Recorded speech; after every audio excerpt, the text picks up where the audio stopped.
Welcome to Investor Web, the channel that empowers you to make informed decisions in business and in life. We're here to serve as your guide through the labyrinth of entrepreneurship and the wider world of business. Our mission?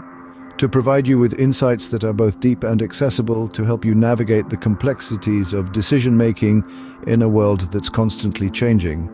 Today, we're tackling a subject that's fundamental to success in any field, but particularly in business: the art of decision-making. It's an art that's as elusive as it is important, and mastering it can mean the difference between success and failure, between growth and stagnation.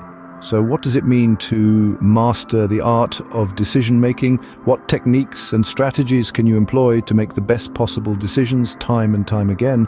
Over the next 10 minutes, we'll be exploring these questions in depth. Stay tuned to learn the 10 ways to master the art of decision-making. The first step to mastering decision-making is recognizing its power. This concept may sound straightforward, but it's a pivotal realization many overlook. Our lives, both personal and professional, are a product of the decisions we make. Every choice, no matter how minor, carries weight and can set the course for our future. In the realm of business, the impact of decision-making is even more profound. The success or failure of a venture often hinges on the decisions made at the helm. Choosing the right market, product, or strategy can catapult a business to new heights, while poor decisions can lead to its downfall. It's not just about making decisions, though. It's about making informed, rational choices. Decisions should never be made on a whim. They should be the result of careful consideration and analysis. Recognizing the power of decision-making sets the foundation for mastering this art. Understanding the decision-making process is the second step. Now imagine the decision-making process as a journey. The starting point of this journey is identifying the problem or opportunity. This step is crucial, as it sets the direction for your entire decision-making process. Next, you embark on a quest to evaluate alternatives. This is like exploring different paths before you choose the one that leads to your destination. Each path represents an alternative solution, and your job is to assess the potential outcomes of each. Finally, you reach the crossroads where you make the final decision. This is the culmination of your journey, the point where you decide which path to take based on your evaluations. But remember, the journey doesn't end here. You must also monitor the outcomes of your decision and adjust your course as necessary. Understanding this process helps you navigate through each decision effectively. Embracing uncertainty is the third step, and it's a crucial one. Uncertainty, like change, is one of the few constants in life. It is an unavoidable part of decision-making. There will always be variables you cannot control, outcomes you cannot predict, and information you simply do not have. Yet it's important not to let this uncertainty paralyze you. Instead, learn to be comfortable with it. Accept that you can't control everything. You don't need to have all the answers to make a decision. What's important is to make the best decision you can with the information available to you. Yes, uncertainty can be daunting, but it also brings opportunities and possibilities. It's the space in which innovation, creativity, and growth occur. So don't shy away from it. Embrace it, learn to thrive in it. Embracing uncertainty allows you to make decisions confidently, even when you don't have all the answers. The use of decision-making tools is the fourth step. These tools can be a game changer when it comes to making well-informed decisions. They not only help in gathering and organizing information, but also in analyzing and evaluating it. There is a wide array of such tools available, some of which you might already be familiar with. Let's start with SWOT analysis, a tool that helps you assess strengths, weaknesses, opportunities, and threats. Then there's the decision matrix, which allows you to weigh different factors and rank them based on importance. For those who like to visualize their options, mind mapping can be a great tool. And let's not forget the classic pros and cons list. Simple, yet effective. Moreover, there are numerous digital tools and software that can make the process even smoother, such as Trello, Asana, or Microsoft Planner. Using tools can streamline the decision-making process, making it more efficient and effective. Trusting your intuition is the fifth step. As we navigate the labyrinth of decision-making, it's pivotal to remember that our intuition serves as a compass, guiding us in the direction that often feels right. It's that inherent feeling that whispers, "This is the way." Intuition isn't some mystical force. It's the subconscious mind's synthesis of past experiences, knowledge, and insights that bubble to the surface when we need them most. It's the gut feeling that nudges you towards a decision when the pros and cons list fails to tip the scale. However, it's essential to understand that intuition complements rational decision-making, not replaces it. It's like a seasoning to a well-cooked meal, enhancing the flavor but not being the main ingredient. Rational analysis provides the structure and logical framework, while intuition adds a layer of insight that can be hard to articulate but feels inherently right. Trusting your intuition can often lead you to the right decision even when logic may suggest otherwise. Learning from past decisions is the sixth step. The brilliance of hindsight is often underestimated, yet it's one of the most potent tools in refining decision-making abilities. Reflecting on past decisions, both triumphant and less successful ones, allows us to dissect and understand our thought process. Consider a time when you made a decision that led to an unexpected outcome. What went wrong? What could you have done differently? Conversely, think about a decision that bore fruit. What did you do right? How can you replicate this success?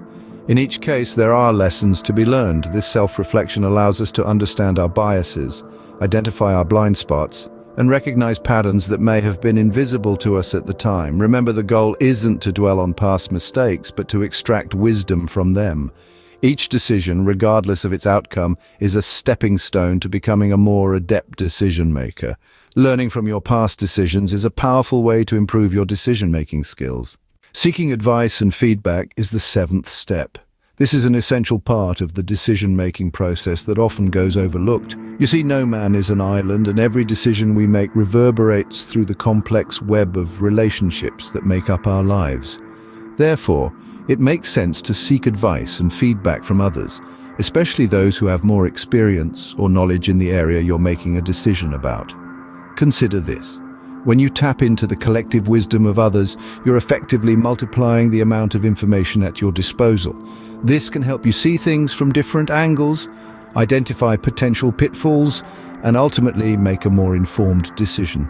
Remember, pride should never be a barrier to seeking advice. The most successful people in the world are those who aren't afraid to ask for help. So don't hesitate to reach out to others. Seeking advice and feedback can provide valuable perspectives and insights that you may not have considered. Staying decisive is the eighth step. It's the art of sticking to your choices, the cornerstone that keeps the structure of decision-making standing tall. Decisiveness is not about being stubborn, rather it is the ability to trust in your judgment and resist the temptation to second-guess yourself once a decision is made. Think of it as a ship's captain who, after setting the course, does not constantly alter it. They trust their initial judgment based on their knowledge and experience. The same principle applies to decision-making. Decisiveness is a skill that can be honed. It requires confidence and a willingness to accept the consequences of your decisions, whether they lead to success or failure. Remember, every decision you make is a stepping stone towards your goal, even if it may not seem so in the moment. Staying decisive allows you to move forward and make progress, rather than being stuck in indecision. It's about turning the pages of your life story, not lingering on a single chapter. Practice makes perfect is the ninth step. This old adage holds true even when we're talking about mastering the art of decision-making. Think about it. The more you practice something, the better you get at it, right? That's because each time you're refining your approach, learning from your mistakes, and gaining more confidence. Now, apply this to decision-making. Every day you're faced with countless decisions, both big and small. Each one is an opportunity to practice and improve your decision-making skills, so don't shy away from them. Embrace these moments. Use them as a training ground. Remember, it's okay to make mistakes. In fact, they're an essential part of the learning process. What's important is that you take a moment to reflect on these decisions, understand why you made them, and what you could do differently next time. So keep practicing, keep refining, keep learning. Like any other skill, decision-making improves with practice. Taking care of your mental health is the 10th and final step. It's an unequivocal fact that there's a direct link between good mental health and effective decision-making.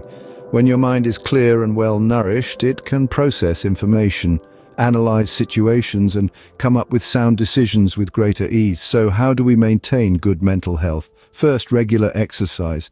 This is not just about physical fitness. Exercise releases chemicals like endorphins and serotonin that can help to improve your mood. Next, a healthy diet. Good nutrition feeds the brain, and a well-fed brain functions better. Include foods rich in vitamins, minerals, and antioxidants in your diet to keep your brain in prime condition. Lastly, adequate sleep.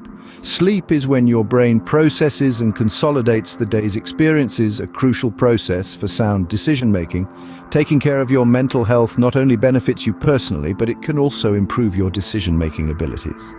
That concludes our list of the 10 ways to master the art of decision-making.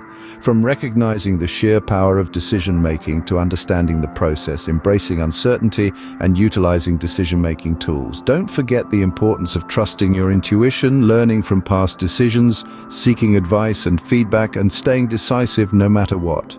Practice, as they say, makes perfect. And always take care of your mental health. These 10 tips are your roadmap to making better, more effective decisions. Embrace them, apply them, and see the difference they can make in your life. Remember, every decision you make shapes your future, and you have the power to create a future you'll love. Thank you for tuning in to Investor Web. Don't forget to subscribe for more insightful content. Remember, the power to make great decisions is in your hands.